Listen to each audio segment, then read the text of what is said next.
Денсаулық сақтау ұйымының мамандары төрткүл дүниедегі ең ұзақ жасайтындар жапондар екенін ғылыми түрде нақты дәлелдеп отыр.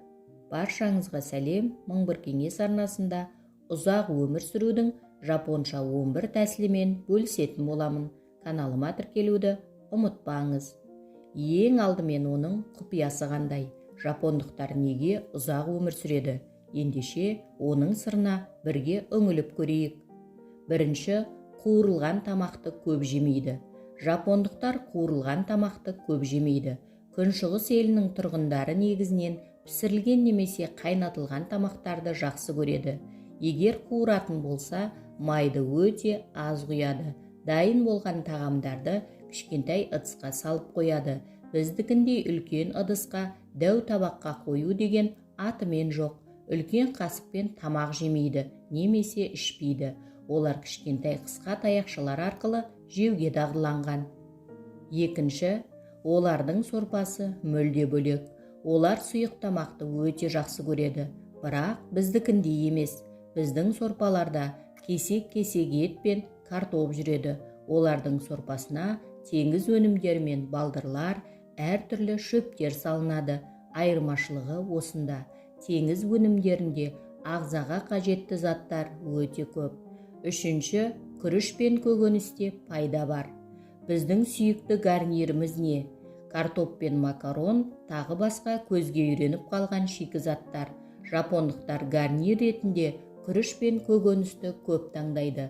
Олар тапсырыс бергенде де соя мен балдырға көп мән береді. Енді ойлаңызшы, қайсысы адам ағзасына көбірек пайдалы? Макарон ба, жоқ әлде балдыр ма? Төртінші, шай дайындауға көп көңіл бөледі. Жапондарда шай дайындаудың 1000 жылдық мәдениеті қалыптасқан. Олар әртүрлі пайдалы қоспалар қосылған көк шайды көбірек ішеді.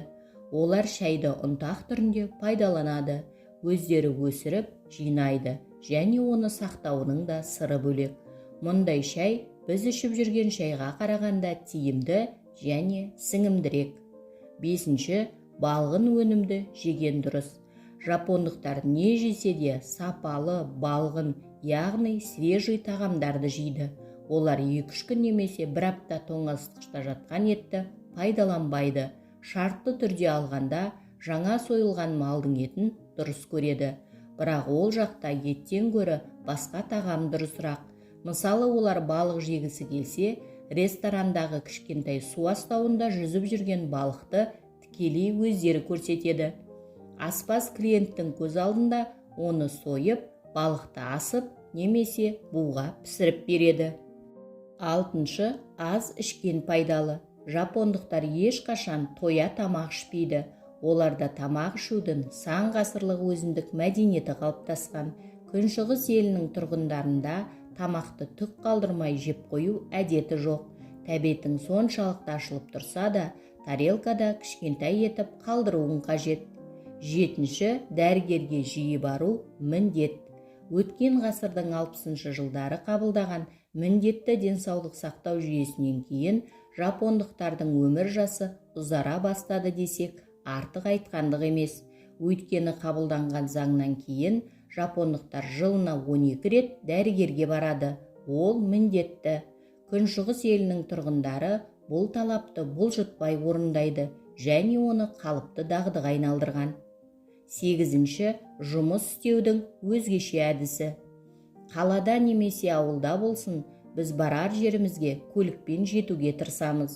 Жапонияда адамдардың басым көпшілігі қоғамдық көлікті мінеді. Тіпті жұмысына жаяу баратындар көп. Қоғамдық көлік жапон халқы үшін күнделікті өмір салты.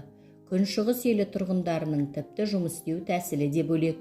Олар компьютердің алдында отырып емес, кейде түрегеп тұрып та жұмыс істей береді. Тоғызыншы, тазалық, денсаулық кепілі. Күніне 2 рет жуыну жапондықтар үшін қалыпты әдетке айналған. Ол тазалықты білдіреді. Тазалыққа үйренген адамның ағзасына жұқпалы микробтарда жолай қоймайтыны ақиқат. 10-шы, жаттығу жанды сергітеді. Жапонияда радио бойынша гимнастика деген бағдарлама бар. Оны кез келген азамат орындайды және оған тұрақты қатысу әдетке айналдырған. Радио-фитнес жапондықтар үшін салауатты өмір салты. 11. Таза ауа, жанға дауа. Күншығыс елінің тұрғындары таза ауада жүргенді жақсы көреді. Үйде отырып тамақ ішу олардың дағдысы емес. Құрметті қонақпен дидарласқанның өзінде оны дұрыстау мейманханаға шақырады. Әйтпесе тауға шығып дидарласып қайтады. Әрине, ұзақ өмір сүрудің амал тәсілдері өте көп. Ол ең алдымен өзіңе байланысты. Бірақ өмірде ағылатын әртүрлі жағдайлар да адамның тағдырына әсер етуі ықтимал. Бәріне де сабырмен қарап, кез келген іске мақсатты түрде кіріскен дұрыс.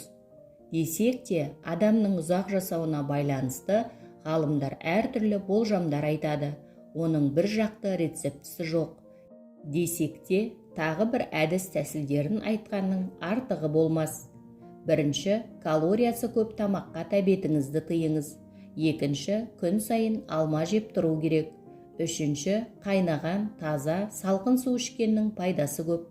4. Белсенді жұмыс істеген жақсы. 5. Күн сайын душ қабылдаңыз. 6. Салқын бөлмеде ұйықтаңыз. 7. Демалыс күндері жаяу жүріңіз, немесе 10-15 шақырым велосипед айдаңыз. 8. Көңіл күйіңіз әрдайым жоғары болсын, достарыңызбен болғаныңыз артық. 9. Қартайып келе жатырмын деп еш уақытта ойламаңыз. 10. Жақсы нәрсе туралы жиі ойлаңыз. 11. Зейнеткерлікке шықсаңыз да әрдайым сүйікті ісіңізбен айналысыңыз. Бүгінгі пайдалы ақпаратым кәдеңізге жарасын. Каналыма тіркеліп, қандай да бір пікір қалдыруды ұмытпаңыз. Сіздің қолдауыңыз мен үшін өте маңызды.